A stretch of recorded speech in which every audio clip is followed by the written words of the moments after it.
Now we're going to make a layered bow. These bows are great because they give you the different textures of different ribbons.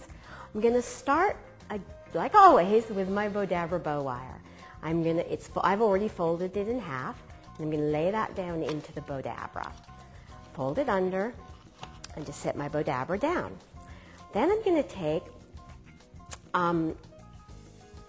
my ribbon, and I'm taking a very wide, it's a very sheer ribbon. I'm going to scrunch that down, and I'm not going to leave very much ribbon on this side because I'm going to show you in a minute. You're probably wondering, does she ever use tails on her bow? And I'm going to show you how we put the tails on. It's the easiest way to do tails. Now here, this is just, because it's the same on both sides, this is just a fold and scrunch bow. So I'm going to make my first loop. Now because this is a lighter ribbon, it's not very heavy or dense, I'm not going to make my loops too big because they'll get floppy. So this is the size for this width of ribbon and for this weight of ribbon that it should be. And in your Bowdabra instruction book, it also gives you how many loops for the weights and the width of your ribbon. What's great about Bowdabra is that because there's nothing on either side of it, you can make your loops this big or this big, it really doesn't matter. And I love that because you can use garland, you can use table runners, pretty much anything you think of. If it'll fit in the Bowdabra, you can use it in the Bowdabra. So now I'm going to just scrunch this back, and you can see I'm pretty much just formulating my bow as I go. And I'm just going to scrunch that last piece down in here, and I'm kind of just shaping it. That'll make it easier when it's time to fluff it.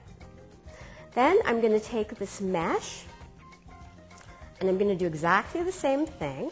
I'm just going to scrunch it down into the Bowdabra, and I'm going to fold it. And because the texture of this, even though it is the same on both sides, I'm going to choose to twist it, and it's entirely up to you. You don't have to, but I just like the way it shapes when I twist it. So now I'm going to fold this back, and I'm going to make these loops just a tad shorter than my outside loops. So now I'm going to fold that back, scrunch it in, twist it, and scrunch down. And like I said, you don't have to twist. So now on the last one, I'm just going to scrunch that down here. And that's getting pretty full because I've got a lot of thick ribbon in here. So I'm going to use my Bowdabra wand, scrunch down with my wand, and then I'm going to take my third ribbon. And this is just a real pretty gold ribbon. Now this ribbon is a two-sided ribbon, so I do have to twist. So I'm going to twist it and fold it and twist. Whoops. That's why the Bowdabra is so good, because it holds everything for you. Fold and then twist. And just like I did, I'm making on the last part of the bow, I'm making the loops a little bit smaller so it graduates in. Another loop. And I have another loop here. And this is just, again, this is just our fold and twist bow. And I'm just going to fold this last piece in, and on the last one I'm not going to twist it. And again, I'm going to just scrunch down with my Bowdabra wand. And as you can see, my ribbon was cut a little shorter, so I just faked it and I made two smaller loops here. And it just adds to the dimension and the design of the bow. Now I'm going to take this really pretty leaf garland and just basically make loops going back and forth in my Bowdabra. And you know what? I think I'm going to make those a little bit bigger. Just scrunch that in here because I want you to be able to see them after I put my next thing that I'm going to put into the Bowdabra. So we'll put that there. And then again, I'm just going to scrunch it down. Scrunch that down. Take that out. And now I'm going to add my beautiful floral pick.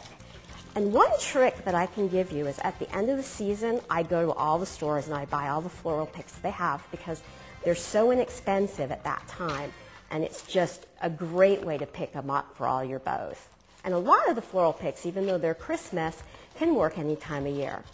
So now I'll take this, bring it through my loop, And like with every other bow, I'm going to hold this down and pull it really, really tight while it's in the Bowdabra. Then I'm going to separate the ends, bring it around to the back, and tie it off. And again here, we're going to do our knot.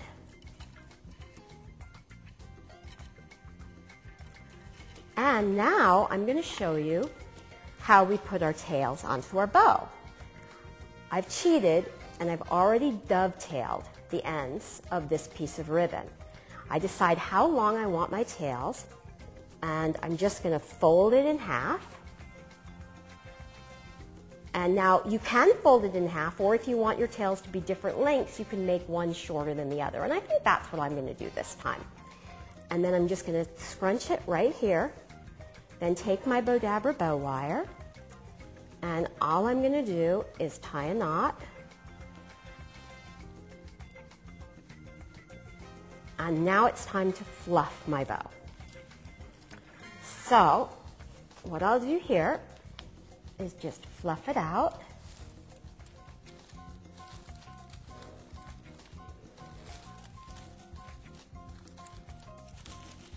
And take my leaves and sort of bring those through here so you can see them. And you have a beautiful, beautiful bow that you can use on any package. I hope you've enjoyed learning how to use your new Bowdabra. I certainly had fun teaching you. Now make sure that you go to our website and check out the many projects that we show you in addition to the ones that I've shown you today. And don't forget to learn how to use the mini Bowdabra to make great bows for your packages and your hair and your party favors and scrapbooking and card making. And don't forget to make every present you wrap beautiful with your Bowdabra.